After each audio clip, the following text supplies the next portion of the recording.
Attention mga SSS pensioners at members, SSS Permanent Disability. Ano nga ba ang ibig sabihin?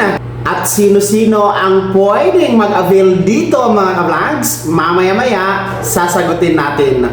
Hello mga ka-vlogs! Welcome dito sa aking YouTube channel. Magandang araw po sa lahat ng mga manonood. Saan po kayong dako sa mundo? Kumusta mga ka-vlogs? So eto po no, isa pong katanungan ang sasagutin natin, no? Kasi nangangailangan po ito ng agarang kasagutan para maliwanagan po. Ang nagtanong mula po kay Ma'am Migani Bautista. Yan, tinatanong niya kung ano po ba daw ang ibig sabihin ng SSS Permanent Disability o tinatawag natin na Total Disability. At siya po ay nag-file daw, no, dahil nagkaroon siya ng diabetes, no? Diabetic po si Ma'am Migani Bautista. And tinatanong niya kung hanggang saan ito or hanggang kailan ito magtatapos. Well, maraming salamat sa pagtanong, no? And una sa lahat, yung permanent disability, ang ibig sabihin niyan is total disability. Kasi mga ka-vlogs, meron tayong dalawang uri ng disability, no? Sa pag-claim ng benefits kay SSS. Meron tayong tinatawag na total disability. So ito po yung tinatanong po ni Ma'am na permanent disability. Pangalawa, may tinatawag tayo na partial disability. Discuss muna natin ano ang pagkakaiba ng dalawa na ito. So una, ito pong partial disability is panandalian lamang ito. Ibig sabihin, pwede ka pang bumalik sa trabaho, no? Dahil partial lamang ang disability. So, mostly, nasa 12 months, no?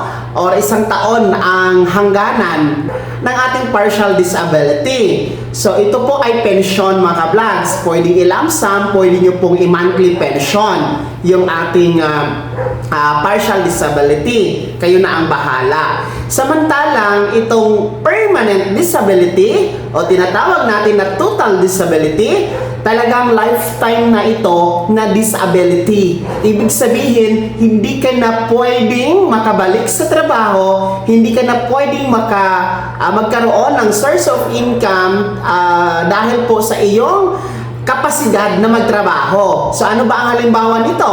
Halimbawa, merong brain injury, meron pong naputol na parte sa katawan, pagkabulag.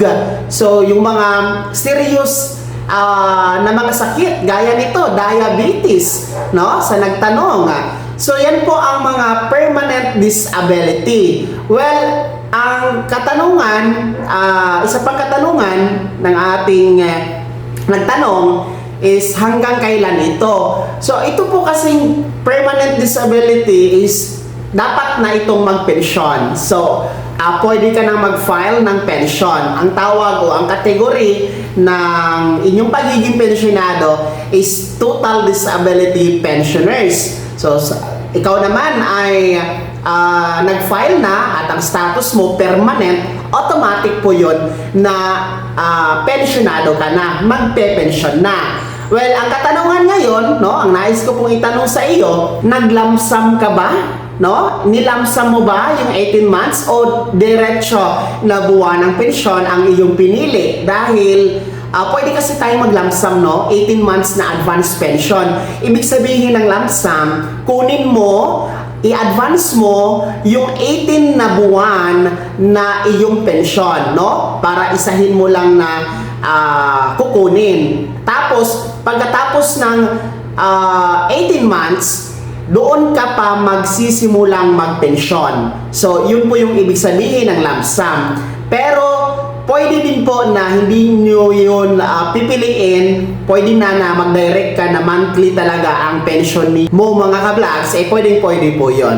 So, yun po yun ha, Ma'am Migani Bautista, ang permanent disability o total disability, ang ibig sabihin yan ay habang buhay na disability ka na, no? Hindi ka na pwedeng bumalik sa trabaho o kung ano ba ang pinagkukunan mo ng source of income. At ang ibig sabihin yan, magpe-pension ka na kay SSS. Sana naging malinaw ang kasagutan natin, no? At maraming salamat po sa pagtanong at pagtitiwala dito sa ating YouTube channel. Kaya naman mga pensionado, mga miyembro ng SSS, ano po yung komento at reaction sa balitang ito? Sino sa inyo dito ang mga nag-file po ng disability, no? Saan ba kayo napabilang? Sa partial o sa total?